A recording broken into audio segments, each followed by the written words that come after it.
Hello friends, good morning Odisha. आज सकाळ बहुत गुड़े गुरुत्वपूर्ण खबर आसी जो खबर गुड़ी को आपण मैंने जाना निहाती दरकार। तेबे आसतु जाने कौन से गुरुत्वपूर्ण खबर गुड़िक। तेबे ता पूर्व आपन को अनुरोध अटे जे जदि आपन को वीडियोटी भल लगे आपन लाइक करबा सहित वीडियो को अधिक अधिक शेयर करेंगे। या सहित यह लेटेस्ट खबर सब को जानापी आम चैनल को मध्य सब्सक्राइब करंतु। तेबे आसतु आरंभ करबा आज खबर अभियान। ते प्रथम बड़ खबरटी होछि कोटी कोटी चाषींकर पई आसिला बड़ खबर। एही मासरे आसीबो 16तम किस्ती टंका। प्रधानमंत्री किसान योजना अधीन रे कृषक माने एपर्यंत 15तम किस्ती पाइछंती और वर्तमान कृषक माने 16तम किस्ती पाई उत्साह सहित अपेक्षा करिछंती। तेबे प्रधानमंत्री किसान सम्मान निधि योजनार 15तम किस्ती 15 नवेम्बर 2023 रे रिलीज होइतिला। एहा परे 16तम किस्ती केबे रिलीज हेबो ताहा देखिबाकू कृषक माने उत्साह सहित अपेक्षा करिछंती।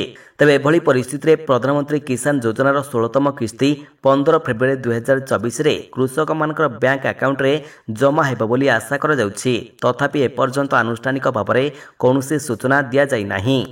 परवर्ती खबरटी हेउछि एही योजना रे बिना ग्यारंटी रे महिला पाइबे 3 लाख लोन सब्सिडी मध्य देउछंती सरकार। समाजर समस्त विभाग पाई अनेक प्रकार योजना केंद्र एवं राज्य सरकार द्वारा परिचालित होउछि, जार उद्देश्य हेउछि एही विभाग को दारिद्र्य मुक्ति करिबा एवं व्यवसाय रे सहाय्य करिबा। तेबे महिला मानकर पाई मध्य एपरि अनेक योजना रहिछि जार समान लाभ उठाई परिबे। एपरि एक योजनार नाम हेउछि उद्योगिनी योजना। एही योजना सही महिला मानकर पाई जो माने व्यवसाय आरंभ करिबा को चाहुछंती। सबुठारु गुरुत्वपूर्ण कथा हेउछि एही योजना अधीन रे महिला माने जे कोनोसी सुध बिना लोन पांती। तबे उद्योगिनी योजना सही समस्त महिला को आर्थिक सहायता प्रदान करिथाय जो माने सरकार व्यवसाय खोलिबा को लोन देबा को चाहुछंती। एही योजना रे सर्वाधिक 3 लाख टंका पर्यंत लोन निया जाय परिबो। 18 रु 55 वर्ष बयसर महिला माने एही योजना रो लोन नै परिबे। एही लोन पई सेमानकु कोनोसी प्रकारर ग्यारंटी देबाकू पड़िबो नाही। परवर्ती खबरटी हेउछि सरकारक एही निष्पत्ति परे बढ़िबो कर्मचारी मानकर दरमा, लागू हेबो ग्यारंटी पेंशन। केंद्र कर्मचारी मानकु सरकार एक बड़ उपहार देइछंती। वास्तव में जनवरी मासरे सरकार सेमानकु 50% महंगा भत्ता देबे। वर्तमान कर्मचारी माने केंद्र सरकार घोषणा को अपेक्षा करिछंती। एही घोषणा परे कर्मचारी माने एक बड़ उपहार पाइबे। महंगा भत्ता वृद्धि परे कर्मचारी मानकर दरमा मध्यम वृद्धि पाइबो। एही वृद्धि केंद्र सरकार द्वारा करा जिवो। केंद्रीय कर्मचारी मानकर महंगा भत्ता प्रति 6 मासरे वृद्धि पाइबो। वर्तमान कर्मचारी माने 46% हार रे महंगा भत्ता पाइछंती। जदि जनवरी 2024 रे पुनर्बार महंगा भत्ता वृद्धि हुए तेबे सेमाने 50% महंगा भत्ता पाइबे। परवर्ती खबरटी हेउछि रेलबाईर वार्षिक नियुक्ति कैलेंडर युववर्ग मानकु व्यापक सुजोग देबो कहिले रेल मंत्री।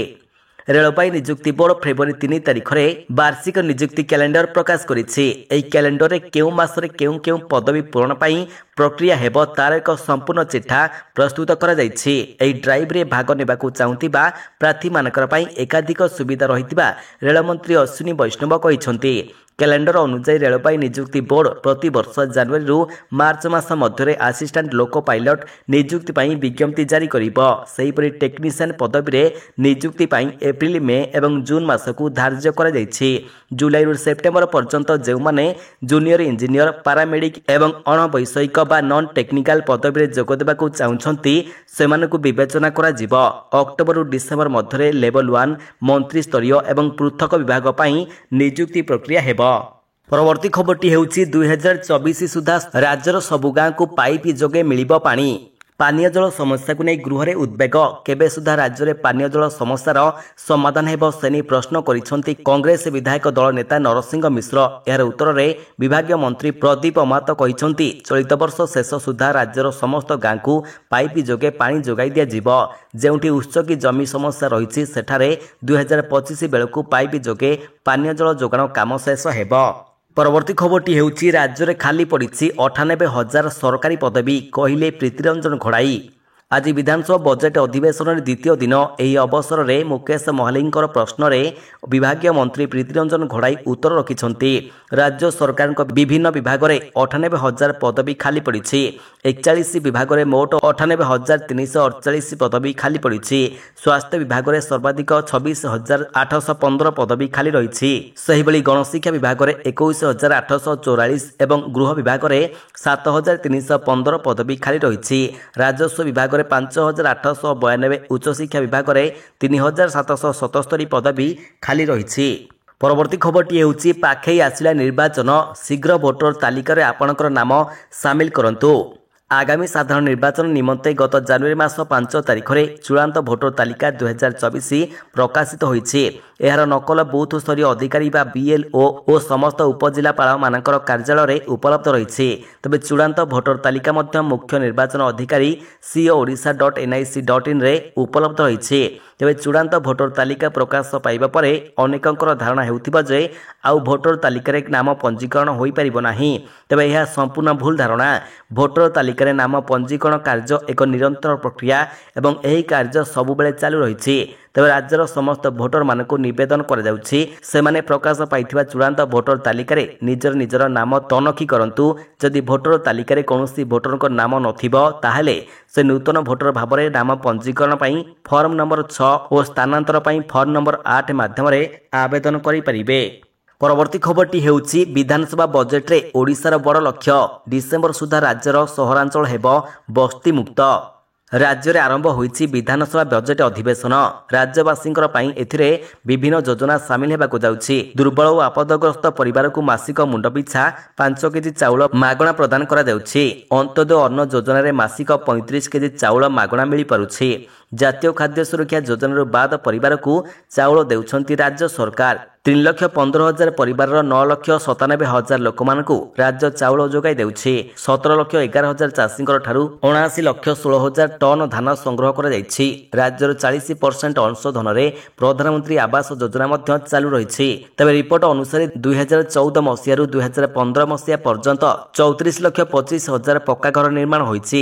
ସମୟ ପୂର୍ବରୁ ଘର ସାରିଥିବାରୁ ହିତାଧିକାରୀମାନଙ୍କୁ 1,387 ପ୍ରୋତ୍ସାହନ ଦିଆଯାଇଥିବା ବଜେଟରେ ଉପସ୍ଥାପନା କରାଯାଇଛି। ତେବେ ମଧ୍ୟବିତ୍ତ ପରିବାରର ଗୃହ ନିର୍ମାଣ ସ୍ୱପ୍ନ ସାକାର ପାଇଁ ମୋ ଘର ଯୋଜନା ମଧ୍ୟ ଆରମ୍ଭ ହୋଇଛି। ସେହିପରି ଆମ ଓଡ଼ିଶା ନବୀନ ଓଡ଼ିଶାରେ ପ୍ରତି ପଞ୍ଚାୟତକୁ 50 ଲକ୍ଷ ଦିଆଯାଉଥିବା ବଜେଟରେ ଦର୍ଶାଯାଇଛି। ତେବେ ରାଜ୍ୟର 10ଟି ସହର ବର୍ତ୍ତମାନ ବସ୍ତି ମୁକ୍ତ ମାନ୍ୟତା ଲାଭ କରିସାରିଛି। ତେଣୁ ବାକି ରହିଥିବା ସହରଗୁଡ଼ିକୁ ଆସନ୍ତା ଡିସେମ୍ବର ମାସ ସୁଦ୍ଧା ରାଜ୍ୟର ସମସ୍ତ ସହରାଞ୍ଚଳ ବସ୍ତି ମୁକ୍ତ କରାଯିବ। ତେବେ ଏହା ବ୍ୟତୀତ ନ୍ୟୁୟର୍କ, ଟୋକିଓ, ସିଙ୍ଗାପୁର ଭଳି ଓଡ଼ିଶାରେ ଡ୍ରିଙ୍କ ଫ୍ରମ୍ ଟ୍ୟାପ୍ ବ୍ୟବସ୍ଥା ଜାରି ରହିଛି। ପରବର୍ତ୍ତୀ ଖବରଟି ହେଉଛି ଏଣିକି ଆଉ ତ୍ରାହି ନାହିଁ, ଏଥର ପ୍ରଶ୍ନପତ୍ର ଲିକ୍ ହେଲେ ମିଳିବ ବଡ଼ ଦଣ୍ଡ। ସଂସଦରେ ଉପସ୍ଥାପନ ହେଲା ଏହି ବିଲ୍।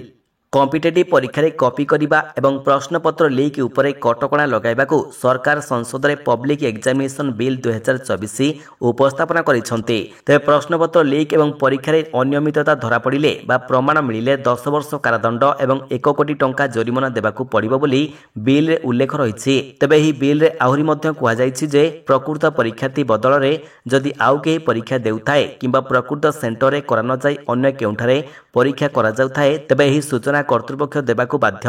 ନଚେତ୍ ଏଭଳି ତ୍ରୁଟି ସାମ୍ନାକୁ ଆସିଲେ ଏହା ସହିତ ଜଡ଼ିତ ସମସ୍ତଙ୍କର ବିରୋଧରେ କାର୍ଯ୍ୟାନୁଷ୍ଠାନ ନେବାର ବ୍ୟବସ୍ଥା ରହିଛି। ପରବର୍ତ୍ତୀ ଖବରଟି ହେଉଛି ପରୀ ହତ୍ୟା ମାମଲା, ଦୋଷୀକୁ 20 ବର୍ଷ ସଶ୍ରମ କାରାଦଣ୍ଡାଦେଶ। ବହୁ ଚର୍ଚ୍ଚିତ ନୟାଗଡ଼ ପରୀ ଦୁଷ୍କର୍ମ ଓ ହତ୍ୟା ମାମଲା ଅଭିଯୁକ୍ତକୁ 20 ବର୍ଷ ସଶ୍ରମ କାରାଦଣ୍ଡାଦେଶ ଦେଲେ ନୟାଗଡ଼ ଚିଲଡ୍ରେନ୍ସ କୋର୍ଟ। ଏହା ସହିତ 6,000 ଟଙ୍କା ଜରିମାନା ନିର୍ଦ୍ଦେଶ ଦେଇଛନ୍ତି କୋର୍ଟ। ସେପଟେ ସାବାଳକ ହୋଇଥିବା ଅଭିଯୁକ୍ତକୁ ମୃତ୍ୟୁ ଦଣ୍ଡାଦେଶ ହୋଇଥାନ୍ତା ବୋଲି କହିଛନ୍ତି ସରକାରୀ ଓକିଲ। ପରୀ ମାମଲାକୁ ନେଇ 2020 ମସିହାରେ ରାଜ୍ୟରେ ହଇଚଇ ସୃଷ୍ଟି ହୋଇଥିଲା। ଦୋହଲି ଯାଇଥିଲା ରାଜ୍ୟର ରାଜନୀତି। ପରବର୍ତ୍ତୀ ଖବରଟି ହେଉଛି ଲାଗୁ ହେଲା ୟୁନିଫର୍ମ ସିଭିଲ କୋଡ୍। ସମାନ ନାଗରିକ ସଂହିତା ଦ୍ୱାରା ଜନତାମାନଙ୍କୁ କ'ଣ ମିଳିବ ଫାଇଦା? ନୂଆ ଆଇନ ଆଣିବ 15ଟି ବଡ଼ ପରିବର୍ତ୍ତନ। ସମାନ ନାଗରିକ ସଂହିତା ବା UCC ଲାଗୁ କରିବା ନେଇ ଦେଶରେ ଗତ କିଛି ଦିନ ଧରି ବେଶ୍ ଚର୍ଚ୍ଚା ଜାରି ରହିଥିଲା। ତେବେ ଏହାରି ମଧ୍ୟରେ ସ୍ୱାଧୀନ ଭାରତର ପ୍ରଥମ ରାଜ୍ୟ ଭାବରେ ଉତ୍ତରାଖଣ୍ଡରେ ସମାନ ନାଗରିକ ସଂହିତା ବା UCC ବିଲ୍ କାର୍ଯ୍ୟକାରୀ ହୋଇଛି। ରାଜ୍ୟରେ UCC ଲାଗୁ ନେଇ ପୂର୍ବରୁ ମୁଖ୍ୟମନ୍ତ୍ରୀ ପୁଷ୍କର ସିଂ ଧାମୀ ସୂଚନା ଦେଇଥିବା ବେଳେ ଏବେ ସେ ତାହାକୁ କାର୍ଯ୍ୟରେ କରି ଦେଖାଇଛନ୍ତି। ତେବେ ଗତ 4 ତାରିଖରେ ରାଜ୍ୟ କ୍ୟାବିନେଟରେ UCC ଡ୍ରାଫ୍ଟକୁ ମଞ୍ଜୁରୀ ମିଳିଥିଲା। ଏହି ବିଲ୍ ବିଧାନସଭାରେ ଆଗତ ହେବା ପରେ ତାହା ଆଇନରେ ପରିଣତ ହୋଇଯିବ। ଏହା ଫଳରେ ଅନେକ ପରିବର୍ତ୍ତନ ଦେଖିବାକୁ ମିଳିବ। ସେଗୁଡ଼ିକ ହେଉଛି ବହୁ ବିବାହ ଉପରେ ରୋକ ଲାଗିବ। ଯୁବତୀମାନଙ୍କର ବିବାହ ବୟସ 18 ଏବଂ ଯୁବକମାନଙ୍କର ବିବାହ ବୟସ 21 ବର୍ଷ ହୋଇଯିବ। ବିବାହ ପଞ୍ଜୀକରଣ ବାଧ୍ୟତାମୂଳକ ହେବ। ପତ୍ନୀ ପତ୍ନୀ ଉଭୟଙ୍କର ପାଇଁ ତଲାକର ସମାନ କାରଣ ଓ ଆଧାର ଉପଲବ୍ଧ ହେବ। ପତ୍ନୀ ଜୀବିତ ଥାଇ ଦ୍ୱିତୀୟ ବିବାହ ମନା ହେବ। ଉତ୍ତରାଧିକାରରେ ପୁଅ ଝିଅଙ୍କୁ ସମାନ ଅଧିକାର ମିଳିବ। ଲିଭ୍-ଇନ୍ ରିଲେସନସିପ୍ରେ ଘୋଷଣାପତ୍ର ଆବଶ୍ୟକ ହେବ। ଲିଭ୍-ଇନ୍ରେ ରହୁଥିବା ଲୋକମାନଙ୍କୁ ପିତାମାତାଙ୍କୁ ତଥ୍ୟ ପ୍ରଦାନ କରିବାକୁ ପଡ଼ିବ। ତେଣୁ ଏଥିପାଇଁ ରେଜିଷ୍ଟ୍ରେସନ ଜରୁରୀ ହେବ। ବିବାହ ପଞ୍ଜୀକରଣ ନ କଲେ ସରକାରୀ ସୁବିଧାରୁ ବଞ୍ଚିତ ହୋଇପାରନ୍ତି। ତେବେ ଏହିଭଳି ଲାଟେଷ୍ଟ ଖବର ସବୁକୁ ଆପଣ ଜାଣିବା ପାଇଁ ଆମର ଚ୍ୟାନେଲକୁ ସବସ୍କ୍ରାଇବ୍ କରିବା ସହିତ ଭିଡ଼ିଓକୁ ଅଧିକରୁ ଅଧିକ ସେୟାର କରନ୍ତୁ। ଧନ୍ୟବାଦ।